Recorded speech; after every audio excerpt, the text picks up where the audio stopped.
যে এই অভ্যুত্থানের মধ্যে দিয়ে আমরা চারটি ধাপে আমরা যদি দেখি যে অভ্যুত্থানের মধ্যে নারীদের অংশগ্রহণ কি মাত্রায় ছিল।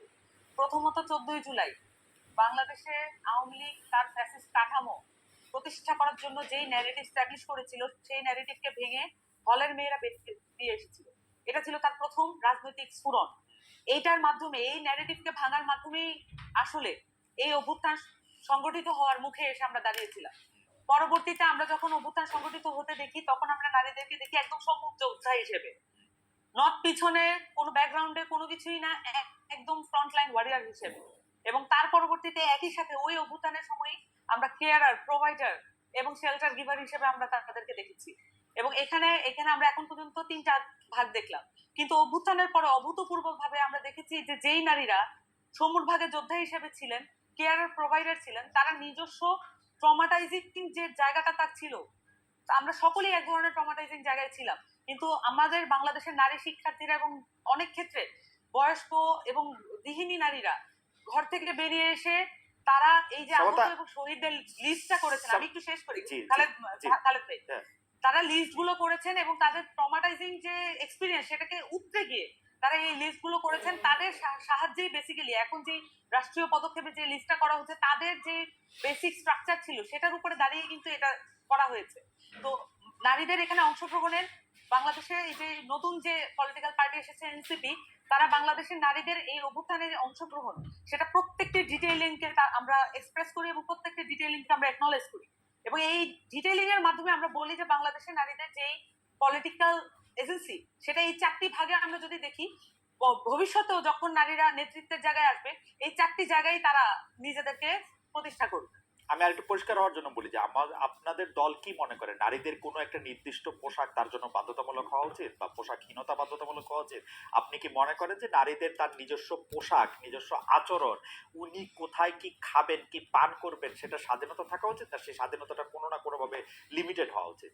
মনে করেন যে যেহেতু আপনাদের দলটা নতুন করে আত্মপ্রকাশ করছে, এই দলের আদর্শ এবং নানাবিধ বিষয়বুদ্ধি তাত্ত্বিকভাবে অনেকটা জায়গা হতে পারে, আমরা যদি স্পেসিফিক এই জায়গাটার মধ্যে থেকে আসি যে আপনারা কি মনে করেন যে নারীর একটা নির্দিষ্ট চেহারা থাকা উচিত এবং সেটা কোনো না কোনো ভাবে পুরুষদের থেকে আলাদা হওয়া উচিত?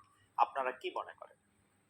দেখুন, এখানে আমি যেটা বলেছিলাম প্রথমে, বিভাজিত করার যে প্রক্রিয়া আছে রাজনৈতিক ভাবে, এখানে এই ধরনের প্রশ্ন মানে এই যে পোশাক এবং হচ্ছে চলাফেরা, বেসিক্যালি নারীদেরকে কেন্দ্র করে এই ধরনের প্রশ্ন উত্থাপন করে বা এই ধরনের বাতাবরণ, একটা তথ্যের বাতাবরণ তৈরি করে এমন ভাবে পোট্রে করা হয় মনে হয় যেন এখানে নারীদের বিপক্ষে সকল মানুষ দাঁড়িয়ে আছে। কিন্তু এটা একটা ছোট্ট গোষ্ঠী। বরঞ্চ এই আসিয়ার যে ঘটনাটা আমরা দেখলাম, এটার মধ্য দিয়ে আমরা দেখেছি বাংলাদেশের বেশিরভাগ মানুষ বাংলাদেশের নারীদের নিরাপত্তার জন্য শঙ্কিত, বাংলাদেশের নিরাপত্তার জন্য, বাংলাদেশের নারীদের নিরাপত্তার জন্য সামাজিক বলয় কিভাবে তৈরি করতে হবে সেটার জন্য তারা কাজ করতে উদ্গ্রীব।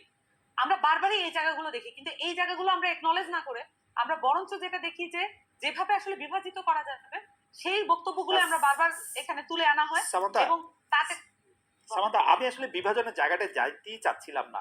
সেই জন্য আমি আপনাকে প্রশ্নটা যেটা করতে চাচ্ছি সেটা হচ্ছে যে জাতীয় নাগরিক পার্টি এইটা মনে করে কিনা আমি কোনো বিভাজনের মধ্যে, আমি অনেক ধরনের প্রেসক্রিপশন দেখতে পাচ্ছি, কিন্তু প্রেসক্রিপশন এমন আসতেছে যে ধর্ষণ হইতো না যদি না সে একটা মাহারাম রেনে চলাফেরা করতো, ধর্ষণ হইতো না যদি না তার একটা পোশাক ঠিক থাকতো, ও এখানে এই দুষ্টামি করতেছে, সিগারেট খাইতেছে, তারা মারা ঠিক আছে। আমি বলতেছি হচ্ছে এই জায়গা থেকে জাতীয় নাগরিক পার্টির কি অবস্থাটা কি সেটা আমি বুঝতে চাচ্ছি। খালেদ ভাই, একটা রাজনৈতিক পার্টি কখনোই এই ধরনের একটি বিষয়ে মন্তব্য করে না, তাদের মন্তব্য হয় ওভারঅল জনগোষ্ঠী কেন্দ্রিক। আমরা যখন নারীদের পোশাক আশাক কি হবে, পুরুষদের পোশাক আশাক কি হবে, শিশুদের পোশাক আশাক কি হবে, সব কিছুর জন্য যদি প্রয়োজন বোধ করি আমরা জাতিগতভাবে, তাহলে আমাদের জন্য বোর্ড গঠন করে দেওয়া হোক, রাষ্ট্রীয়ভাবে সেটা পৃষ্ঠপোষকতা দেওয়া হোক। আমরা তো এটা এইভাবে আর্গুমেন্ট করার বিষয় না। পার্টিগতভাবে আমরা মনে করি দায়িত্বশীল ভাবে যে কোনো বিষয়ের আর্গুমেন্ট যদি হয় দায়িত্বশীল ভাবে করা উচিত, এবং সেখানে আমরা আমার ব্যক্তিগত মতামত আমি কারোর উপর চাপিয়ে দিতে পারি না। যারা এই বক্তব্যগুলো টুকরো টাকরা ভাবে দিচ্ছেন তারা বেশিরভাগই তাদের পার্সোনাল ফেসবুক অ্যাকাউন্ট ব্যবহার করে সেগুলো দিচ্ছেন। আমরা আমাদের জায়গা থেকে মনে করি যদি কোনো কিছুর বিষয়ে জাতীয় ঐক্যমত প্রয়োজন হয়, এটা শুধু পলিটিক্যাল ইস্যু হতে হবে নট নেসেসারিলি। যদি পোশাকের বিষয়ে আসেন, ধরেন যে পুরুষের পোশাক কি হবে, নারীদের পোশাক কি হবে, শিশুদের পোশাক কি হবে, এই বিষয়ে আমাদের একটি ন্যাশনাল কনসেন্সাস কনসেনসাস আমরা ডেভেলপ করতে চাই, তাহলে এটা রাষ্ট্রীয় পর্যায় থেকে উদ্যোগ নেওয়া হোক। সেখানে অ্যানথ্রোপোলজিস্ট থেকে শুরু করে বায়োলজিস্ট এবং হচ্ছে যারা পোশাক ডিজাইনার আছে এবং যারা হচ্ছে আরো যারা গবেষক আছেন সকলকে ইনক্লুড করা হোক। আসেন আমরা আলাপ করি ওকে। কিভাবে আচ্ছা মানুষ পোশাক আশাক পরবে। সামান্থা, ব্যর্থতাটা মনে হয় আমারই, আসলে আমি প্রশ্নটা বুঝতে পারছি না। আমি জানতে চাইতেছি জাতীয় নাগরিক পার্টির চোখে নারী আর পুরুষ দুইটা আলাদা অস্তিত্ব কিনা? ওকে, এটা একটা খুব গুরুত্বপূর্ণ কোশ্চেন। হ্যাঁ। আমরা নাগরিক পার্টির পক্ষ থেকে আমরা বারবারই বলেছি যে আমরা মনে করি যে বাংলাদেশের নাগরিক মর্যাদা যদি নিয়ে আমরা কাজ করি এবং নাগরিক মর্যাদা নিশ্চিত করার ক্ষেত্রে নারী পুরুষ এবং তার পরিচয় যাই হোক, জনগোষ্ঠীর কিছু পরিচয় আছে, জাতিগোষ্ঠীর কিছু পরিচয় আছে, সেটা ছাপিয়ে গিয়ে আমাদের নাগরিক মর্যাদাকে গুরুত্ব সহকারে দেখতে হবে। যদিও এখন এমন বাস্তবতা আছে, আমরা মনে করি যে এখানে নারী সেল, নারী উইং এটা করে যে ধরনের বিভাজন এখনো এটার মধ্যে দিয়েও কিন্তু কিছুটা বিভাজন হয়, কিন্তু এখনো সেই বাস্তবতা আছে বাংলাদেশে, এখনো সেই বাস্তবতা আছে, নারীদের সেই ফিল্ডের বাস্তবতা আছে। এখন আমাদেরকে এই জায়গাগুলো অ্যাড্রেস করার জন্য কিছু স্পেশালাইজ উইং প্রয়োজন হয়, কিছু স্পেশালাইজ জায়গা প্রয়োজন হয়। আমরা যেটা বিশ্বাস করি যে আমাদের নাগরিক কমিটির পক্ষ থেকে যে আমরা এমন একটা বাংলাদেশ চাই যেখানে আমাদেরকে 25% উইমেন বা 33% উইমেন রাখতে হবে। এটা আমাদেরকে জোরপূর্বক আর বলতে না হোক, যে কোনো লিস্ট করার সময়, যে কোনো নিয়োগের লিস্ট, নারী ও পুরুষ জাতীয় নাগরিক পার্টির চোখে নারী ও পুরুষ সমান কিনা? নারী ও পুরুষ শুধু সমান না, এখানে নাগরিক মর্যাদার আন্ডারে আমি বারবার বলছি, এখানে ওয়ার্ল্ড যদি আপনি পলিটিক্যাল সায়েন্সের জায়গা থেকে দেখেন, তাহলে যদি আপনি মডার্ন স্টেট হিসেবে বাংলাদেশকে রিপ্রেজেন্ট করতে চান, তাহলে যদি মডার্ন স্টেটের আমি নাগরিক পার্টির আমি বাংলাদেশ হিসেবে কি করতে চাই না চাই সেটা আমি চাই না, জাতীয় নাগরিক পার্টি কি চায় সেটা বলেন। আমি একদমই বলছি নারী পুরুষ সমান। যদি আপনি মডার্ন স্টেট হিসেবে যদি দেখতে চান এবং সেই সাথে মডার্ন স্টেটের আইডিয়া অনুযায়ী সিটিজেনকে যেভাবে দেখতে চান, সেভাবে নাগরিক পার্টি আসলে নারী পুরুষ বলেন এবং যত রকমের নাগরিক আছে সকলকে একই আমব্রেলা নিচে বিচার করবে এবং কারো নাগরিক মর্যাদা কোনোভাবে যদি ভুলন্টিত হয় সেটার বিপক্ষে নাগরিক পার্টি দাঁড়াবে। এবং সেই ক্ষেত্রে নারী আর পুরুষের মধ্যে কোনো বিভেদ আপনারা দেখছেন না জাতীয় নাগরিক পার্টি? আমি বলেছি এখানে বাস্তবতা আছে, আমি বারবার বলেছি এখানে বাস্তবতা আছে। এখনো আমার কি মনে হয় যে 2025 সালে সামান্থা 2025 সালে আসে কি প্রশ্নটা এত কঠিন যে এটা আসলে বাইনারিতে জবাব দেওয়া যায় না যে নারী আর পুরুষ সমান কি সমান না? ভাই আমি এটা বাইনারি পলিটিক্স এর মধ্যে আজকে 53 বছর ধরে আমরা আছি, বাইনারি পলিটিক্স এর মধ্যে আমরা 53 বছর ধরে আছি। আমি আপনাকে প্রশ্ন করেছি নারী আর পুরুষ আপনি সমান দেখেন কিনা আপনার পার্টির চোখে? এই বাইনারিতে আপনি আসতে পারবেন না, এই বাইনারিতে আপনি আসতে পারবেন না। এবং এইসব জায়গা থেকে কখনোই বাইনারি ভাবে যে কোনো উত্তর দেওয়া দায়িত্ব জ্ঞানহীনতা। আচ্ছা ঠিক আছে, তাহলে আপনি বাইনারিতে না দিয়ে আপনি টারশিয়ারি ভাবে দেন যে নারী আর পুরুষ আসলে সমান না, নারী আর পুরুষ সমান। আমরা এই জায়গায় ভাবে দিয়েছি, আমি বলেছি যে কনসেপচুয়ালি নারীকে আমরা কিভাবে দেখি এবং আমরা তার মর্যাদা নিশ্চিত করার জন্য কি ধরনের পদক্ষেপ নিতে পারি। আমি আপনার উত্তরটা বুঝতে পারি নাই, আমি আবার আসবো আপনার কাছে। আপনি সমান বলছেন কিনা সেটার ব্যাপারে আমি আপনার কাছে জানবো। আমি আবার এটা নিয়ে কাজ করেছেন, আমরা অনেক কথা বলেছি। নারীদের মর্যাদার কথা এখন যারা বিরোধী দলে থেকে বলছে, বিশেষ করে আওয়ামী সমর্থক যাদের মধ্যে থেকে তারা বলেছে, সেই আমলেও আমরা নারীদেরকে নানাভাবে হেনস্থা হতে দেখেছি, নারীদের মর্যাদা আমরা ভুলুণ্ঠিত হতে দেখেছি, নারীদেরকে সবসময় আমরা একটা সেকেন্ড সিটিজেন হিসেবে দেখেছি। আমাদের একটা আলাদা একটা আশা ছিল যে নতুন রাজনৈতিক বন্দোবস্তে হয়তো বিষয়টা অ্যাড্রেস করা হবে, কিন্তু আমি জানি না যে সামান্তার বক্তব্যে আপনি আসলে খুব কনভিন্স হলেন কিনা। আমি কিন্তু দেখতে পাচ্ছি যে নতুন রাজনৈতিক বন্দোবস্ত আসলে নারীদের জায়গা আমি ঠিক সমান জায়গায় তো দেখতে পারে আমি দেখতে ব্যর্থ হচ্ছি। এখন আপনারা শিক্ষক হিসেবে অ্যাবসলিউটলি এই জিনিসটা আপনি পড়ান, এইটা হিসেবে আপনি বিষয়টা কিভাবে দেখেন আমি একটু জানতে চাইব আপনার কাছে। ডক্টর সিনহা। অনেক ধন্যবাদ খালেদ আপনাকে এবং তার সন্তানকে মা হারিয়েছে, তার প্রতি আমার অদ্ভুত রকমের একটা শোক হচ্ছে, সেখান থেকে কথাটা বলা শুরু করছে আর কি। যে 2025-এ দাঁড়িয়ে আমি বাংলাদেশে কেন পুরো পৃথিবী, আমি এটা খুব স্পষ্ট করতে চাই যে নারীর প্রতি সহিংসতা, নারীর প্রতি অসমতার যে বয়ান, সেটা কোনো রকম কোনো প্রকার ক্ষমতা কেন্দ্রিক বা কোনো রেজিম কেন্দ্রিক না। সেই বয়ানের মাত্রা মানে এই অসমতার মাত্রাটা আপনার সকল সময়ই বিরাজমান। এবং সেক্ষেত্রে আরো গুরুত্বপূর্ণ হচ্ছে যে যখন আপনি একটা বিশৃঙ্খল পরিস্থিতিতে থাকেন, যখন আপনি একটি একক পেশি শক্তির ক্ষমতার চর্চার মধ্যে থাকেন, যখন রাষ্ট্রীয় কাঠামো অনেক বেশি সহিংসতার মধ্যে থাকে, তখন ত্রাসের অন্যতম টার্গেট গ্রুপ হিসেবে নারী থাকে। সেক্ষেত্রে এখানে আমার বলতে বিন্দুমাত্র দ্বিধা নাই, আলাপটা কিন্তু ইকুইটির, আলাপটা ইকুয়ালিটির থেকেও সবচেয়ে বড় ইকুইটির, যেখানে আমার এমন নারী বান্ধব পরিবেশই নাই।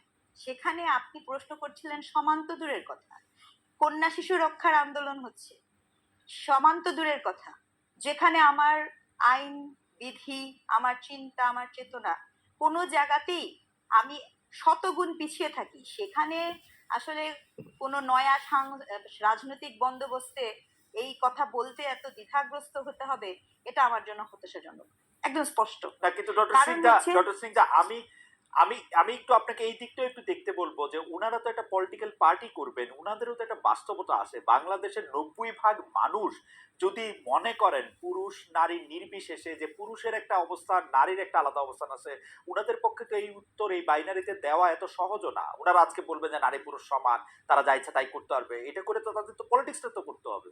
তারা কেমনে করবে এই পলিটিক্স যখন মানুষ না চায়? আপনারা শিক্ষক হিসেবে যখন আমাদের আমরা বিশ্ববিদ্যালয়ের ছাত্রছাত্রীদের মধ্যেও যখন এটা 70% লোক না চান, এটা ওরা পলিটিক্সটা কেমনে করবেন এটার মধ্যে থেকে? আচ্ছা, না দেখেন, আমি আবারও বলছি যে যা ইচ্ছা তাইয়ের গল্প না, গল্পটা হচ্ছে আমার অধিকারের গল্প, রাষ্ট্রপক্ষের কাছে দাবির গল্প। ঠিক আছে, আপনি পৃথিবীতে শিক্ষা ব্যবস্থা, সভ্যতা যদি সবাই পপুলিস্ট আচরণ করা শুরু করে, তখন কিন্তু সভ্যতা আগায় না। আর রাজনীতি কিন্তু, আমরা কিন্তু নয়া রাজনৈতিক বন্দোবস্তের কথা বলছিলাম, আমরা কিন্তু ওই বস্তা পচা পুরনো রাজনৈতিক বন্দোবস্তের কাছে এই ধরনের কিছু প্রত্যাশা করি নাই।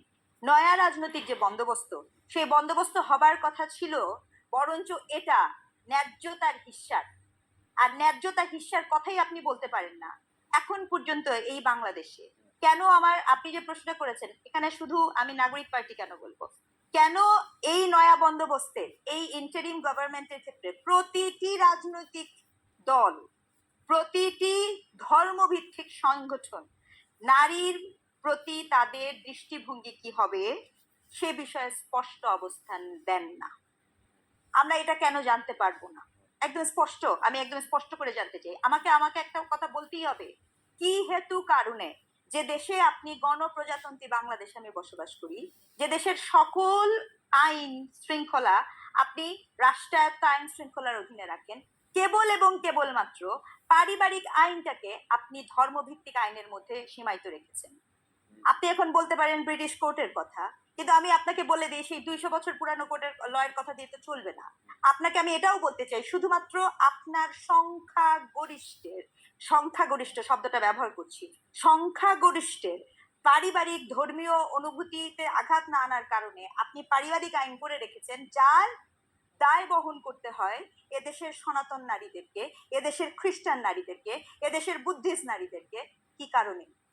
যদি এই কথা বলার সততা না থাকে, যদি এই অসমতার বিপক্ষে, অন্যায়ের বিপক্ষে কথা বলার সাহসিকতা না থাকে, তাহলে আর নয়া রাজনৈতিক বন্দোবস্ত কাকে? না না ডক্টর সিংদা, এইটা তো আপনি আপনার জায়গা থেকে এটা একটা প্রয়োজন, বাস্তবতা বা সংখ্যাগরিষ্ঠের বিরুদ্ধে গিয়ে বা সংখ্যাগরিষ্ঠ যদি পছন্দ না করে সেটা কথা বলতেছেন, কিন্তু আপনার কাছে কি মনে হয় না যাদেরকে আপনি ভিকটিম ভাবতেছেন, যে আমি যদি সম্পত্তি বা পারিবারিক উত্তরাধিকারটা দিয়ে যদি বলি, তাদের মধ্যেকার 80% 90% 100% মানুষ যদি মনে করে যে না ঠিক আছে, তাহলে তো সেটা আপনি কি উপর দিকে চাপিয়ে দেওয়ার চেষ্টা করছেন কিনা, উপর থেকে চাপিয়ে দেওয়ার চেষ্টা করছেন, তারা যদি মনে করে যে ঠিক আছে? আচ্ছা, আমি কোনো কিছু চাপিয়ে দেওয়ার চেষ্টা করছি না। দেখেন, গ্যালিলিও অনেকবার বলেছে পৃথিবী সূর্যের চারপাশে ঘুরে, এজন্য গ্যালিলিওকে আপনি গৃহবন্দী করেছেন, তাই বলে সত্যটা পরিবর্তন হয়ে যায় না। ব্যাপারটা চাপানোর না, ব্যাপারটা বোধের। যেমন মনে করেন, আমি আপনাকে একটা সিম্পল উদাহরণ দিই। আপনি বলছিলেন সম্পত্তি, সম্পত্তি তো পরের কথা। আপনি দেখেন সনাতন হিন্দু আইনে একজন নারী যতই নির্যাতিত হোক, শুধুমাত্র এই পারিবারিক আইনি ধারা, এখন মনে করেন যে হিন্দু নারী, তার জন্য তো মানে ইন্ডিয়া একটা আইডিয়াল হতে পারে, তারা তো ওখান থেকে সরে এসেছে, সে একটা ডিভোর্স নিবে, নির্যাতনের শিকার হয়ে সে একটা ডিভোর্স নিবে, সেই ডিভোর্সও সে নিতে পারছে না, বিকজ আপনি সেটা করতে দিচ্ছেন না। মানে আমি উত্তরাধিকারের প্রশ্ন আমি পরে আসি, আরে ভাই যেটুকু আছে, আপনি যদি এখন রিসার্চের ডাটা নেন, ততটুকু যদি অধিকার নারীরা পেত তাহলে তো আমি শুকরিয়া আদায় করতাম, কিন্তু ঘটনাটা তো সেটা না, আলাপটা গল্পটা কিন্তু সেটা না। গল্পটা হচ্ছে একটা পক্ষের সাথে কন্টিনিউয়াস সিস্টেমেটিক আকারে, আবারও বলছি কাঠামোগত আকারে রাষ্ট্রীয়ভাবে যখন বৈষম্য করা হয়, গল্পটা কিন্তু সেখানে। আপনি কি জানেন যে এই যে শুধু সনাতন না, আমি আপনাকে এটাও বলি, খ্রিস্টান নারী পর্যন্ত আপনারই করতে পারছে না। তাহলে এখানে তো আমার দেশে তো এই মানুষগুলোও আছে। আপনি মনে করেন অনেক নির্যাতনের শিকার হবেন, তাও আপনি এটা করতে পারবেন না। আরো আমি আপনাকে বলি, আপনি এই কাঠামোর মধ্যে এই যে আজকে আমি দেখছিলাম যে ঘটনাটা আজকে ঘটেছে, এই বিষয় নিয়ে হয়তো বা পরে আরো বিস্তারিত কথা বলার সুযোগ হবে। দেখেন, এই যে ধর্ষণের শাস্তি নিয়ে কথাবার্তা বলছেন, এটা তো ধর্ষণ না, এটা তো attempt to murder, it's murder case. গল্প ওখানে শেষ। এটা নিয়ে আমরা ভিন্ন আলাপ করতে পারি। আমার প্রশ্ন হচ্ছে, এইসব এগুলো না প্রতিটা জিনিস অনুভূতির রাজনীতিকীকরণ। আমি আবার রিপিট করছি শব্দটা, আপনি একটা অনুভূতির পলিটিক্স করছেন। এরকম কিন্তু শুধু একটা ঘটনা না, ইতিমধ্যে আপনার কাছে যে ডাটা থাকে, রাইট, আমি আপনি দেখেন আমি আপনি আরো ঠিকই কতগুলো বলেছেন ঘটনা ডক্টর আছে। স্নিগ্ধা। আমরা আমরা কিন্তু দেখি যে যেসব দেশে আইন কানুন আছে বলে আমরা জানি, সেসব দেশের মধ্যেও কিন্তু আসলে এই ধরনের ঘটনা অনেক ঘটে, কিন্তু নাগরিকরা এক ধরনের শান্তিতে থাকে যে এই ধরনের ঘটনা ঘটিয়ে কেউ পার পাবে না।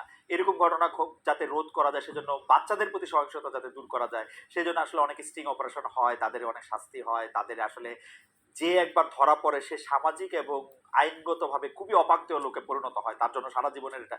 কিন্তু বাংলাদেশে এইটা আমরা দেখি না কেন? আমি এই প্রশ্নটা আপনাকে করে রাখতে চাই যে বাংলাদেশের মানুষের মধ্যে এই ফিলিংটা নাই কেন যে রাষ্ট্র এটাকে ঠিক করবে? একটা পক্ষকে কেন বলতে হয় যে কোরআনের ল দিয়ে যদি ধর্ষণের আইনের বিচার করা যেত বা নারীর প্রতি সহিংসতা হলে এটা থাকতো না? আরেক পক্ষকে কেন বলতে হয় যে একটা সামারি ট্রায়াল করতে হবে, যেখানে বাংলাদেশের মতো একটা দেশে? আপনি এইটা আমাদের যদি একটু বলেন, আমরা একই প্রশ্ন নিয়ে আসলে মানে কাছাকাছি প্রশ্ন নিয়ে আমরা সামান্তার কাছে যাব যে আসলে এই যে এরকম একটা ঘটনার পরে এই যে প্রতিবাদ, এই যে আন্দোলন, এইটার মধ্যে আসলে নাগরিক পার্টি এটাকে কিভাবে দেখে, সামান্তা এটাকে কিভাবে দেখে, এবং আমরা আপনার কাছেও জানতে চাইবো যে প্রফেসর স্নিগ্ধা যে এটা আসলে কি করা উচিত, আইডিয়ালটা আসলে কি করা উচিত, আসলে কি দেখতে চায় মোরাল পুলিশিংটাকে আসলে যে জাতীয় নাগরিক পার্টি আসলে কিভাবে দেখতেছে? মোরাল পুলিশিং এর মধ্যে কিন্তু শুধু নারী নাই সামান্তা, আপনি জানেন আমি গতকাল দেখতেছিলাম যে বাংলাদেশে একটা জেলায় প্রকাশ্যে ভিডিও করে একটা লোক খাচ্ছেন, তাকে বের করে এসে কান ধরে উঠা বসা করা হচ্ছে। এইসব ক্ষেত্রে আসলে আপনাদের অবস্থানটা কি? মানে মানে আমি তো জীবনে এরকম শুনি নাই, নাকি শোনা গেছেও এইটাই করা উচিত? আমি জানি না আসলে, প্লিজ এনলাইটেন মি, আমাকে একটু বলেন সামান্তা যে মোরাল পুলিশিং, এবং সেটা শুধু নারীদের এগেনস্টে না, খাদ্যরত অবস্থায় রেস্টুরেন্ট থেকে একজনকে ধরে নিয়ে এসে কেন তুমি রোজা করলা না, কান ধরে উঠবোস করো, এইসব ক্ষেত্রে আপনাদের অবস্থানটা যদি একটু বলতেন। জি, ধন্যবাদ। এখানে আমরা যে ভিডিওটার কথা আপনি বললেন, প্রথমত আমরা যদি দেখি বাংলাদেশে আওয়ামী লীগ যখন তার ফ্যাসিস্ট কাঠামোর প্রতিষ্ঠা করার জন্য যে কি কি টুলস ব্যবহার করেছে, যদি আমরা দেখি যে তারা সামাজিকভাবে আমাদের যে বোঝাপড়ার জায়গাটা সেটাকে নষ্ট করেছে। সেটা যদি নষ্ট না হতো তাহলে হচ্ছে এই এই জায়গাটা তৈরি হতো না। আর আমরা অ্যাডিশনালি যদি দেখি যে এই যে ভিডিওটা ভাইরাল হয়েছে তার পরিচয়টা আপাতত পক্ষে জানা গেছে যে উনি ছিলেন বণিক সমিতির একজন নেতা। এখন বণিক সমিতি বা এই ধরনের সমিতিগুলোতে এখন কারা এসছেন সেটা যদি একটু তলিয়ে দেখা যায় তাহলে বেরিয়ে পড়বে। আমরা তো পার্টি করেছি 1 সপ্তাহ হয়নি, বা আমাদের পার্টি হয়েছে মাত্র 13 দিন হলো, 2 সপ্তাহ কিছু বেশি। তো এই সমিতিগুলোতে কারা আছেন এগুলো একটু চেক করলেই দেখা যাবে যে কারা আসলে এই ধরনের মডার্ন পুলিশিং এর সাথে আগেও যুক্ত ছিলেন। এই ধরনের ভিডিও কিন্তু আজকে নতুন না। আওয়ামী লীগের সময় অসংখ্যবার এই ধরনের ভিডিও আমরা দেখতে পেয়েছি, এবং এই ধরনের ভিডিওর মধ্যে দিয়ে এক ধরনের সামাজিক অস্থিরতা তৈরির জন্যই এই ধরনের ভিডিও করা হয়ে থাকে বলে আমরা আমার কাছে বিভিন্ন সময়ে আমি আমি আমি যতটুকু ভিডিওটা দেখে যেটা আমি বুঝছি সেটা হচ্ছে যে ভদ্রলোক এটা করছেন তিনি দৃষ্টান্ত উপস্থাপন করার জন্য এই ভিডিওটা করছেন আসলে। এটা আমার কাছে মনে হয় উপস্থাপন করার জন্য এই ভিডিওটা করুক, উনি এই ধরনের কাজ করতে পারেন। আমার প্রশ্ন ছিল যে জাতীয় নাগরিক পার্টি এই মোরাল পুলিশিং রেস্টুরেন্টে খাদ্য গ্রহণ করা অবস্থায় রমজানে, ওনার কথা আপনি বাদ দেন, আমি আপনার সাথে একমত যে ধরনের বিভেদ আগে সৃষ্টি করে জাতীয় নাগরিক পার্টির অবস্থান কি? মানে আমি যদি রোজা না রাখি আমি কি রেস্টুরেন্টে বসে খাইতে পারবো, নাকি আমাকে কান্দের উঠবোস করতে হবে? মোরাল পুলিশিং কোনোভাবেই সমর্থনযোগ্য নয়। আপনার সামাজিক এক ধরনের বোঝাপড়া তৈরি করতে হবে। সামাজিক যদি বোঝাপড়া তৈরি না হয়, যতই আইন করেন না কেন এই ধরনের জিনিস ঘটতেই থাকবে। আমাদের সামাজিক বোঝাপড়া কিন্তু নষ্ট করার জন্য, এটা রাষ্ট্রের করায়ত্ত করার জন্য এক ধরনের প্রক্রিয়া আছে। এখন আমি আপনাকে বলি, আপনি বলেছেন যে মোরাল পুলিশিং এবং যে পুলিশের যে অ্যাকশন গত কয়েকদিন, আপনি এটাও প্রশ্ন করেছেন। দেখুন এখানে আমাদের মুভমেন্টের সাথে মানে এই যে আপরাইজিং এর সাথে যুক্ত অনেকেই কিন্তু গতকাল গ্রেফতার হয়েছে এবং এটার মধ্যে দিয়ে পুলিশকে আমরা কিভাবে দেখবো সেটা কিছু কালকে কিন্তু দুইটা ভিডিও এসেছে। এক হচ্ছে যে গত পরশু 2 দিন ধরে যে এক হচ্ছে যে 12 জনকে গ্রেফতার করার পূর্ব মুহূর্তে গ্রেফতার করার আগের যে প্রেক্ষাপট সেটা নিয়ে অনেকগুলো ভিডিও এসেছে এবং সেই সাথে একটি ছেলেকে ঘাড়ে ধাক্কা দিয়ে পুলিশ প্রিজন ভ্যানে তোলা এবং তার একদম ভিডিওর মধ্যে স্পষ্টভাবে তাকে তার অন্যায়ের অধিক শাস্তি দেওয়া মানে অধিক শাস্তি দেওয়ার অ্যাপারেন্টলি যদিও এটা আদালতে প্রমাণযোগ্য হবে কিন্তু অ্যাপারেন্টলি অধিক বল প্রয়োগের মাধ্যমে পুলিশ কর্তৃক গ্রেফতার এটাও তো আমরা আগের রেজিমে দেখেছি। তাহলে আমরা তো এখানে চেঞ্জটা ওই অর্থে পার্টিকুলার ইস্যু ধরে যদি বলি এই অর্থে কিন্তু আমরা এই সেকেন্ড ভিডিওর ক্ষেত্রে আমরা দেখতে পাই। আবার প্রথম ভিডিওর ক্ষেত্রে আমরা যদি দেখি যে প্রথম যে ঘটনাটা ঘটেছে যে শাহবাগের থেকে তারা চিফ অ্যাডভাইজারের বাসভবনের দিকে বা ওই কোথাও ওই দিকে যাওয়ার চেষ্টা করছিলেন কিন্তু এখানে আমরা যদি দেখি ধর্ষণ বা এই ধরনের নারীর নিরাপত্তা এটা একটা খুবই জনগুরুত্বপূর্ণ মানে ইস্যু। সেটা নিয়ে নানান পক্ষের সাথে আমাদের যে আলোচনা তৈরি করার যে স্কোপটা আছে এই মুহূর্তে রাজনৈতিক যেই স্কোপটা আছে সেইটাকে আগে কখনোই ছিল। আমরা এখন চাইলে সকল রাজনৈতিক দল সকল যারা রাজনৈতিক পক্ষ এবং যারা এনজিও যারা কাজ করে তাদেরকে নিয়ে কিন্তু এখন একটা জাতীয় ঐক্যমত্যের জন্য আমি কমিশনের কথা বলছি না আমি বলছি জাতীয় ঐক্যমত্যের জন্য এখন একটা সুবর্ণ সুযোগ আমাদের সামনে এসেছে।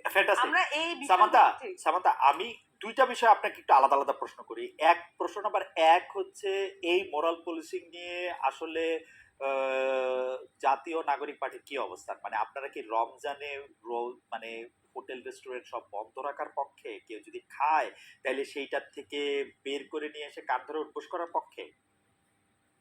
খালেদ ভাই এটা তো আসলে মানে অ্যাবসার্ড যে আমাদেরকে এই প্রশ্নগুলো মানে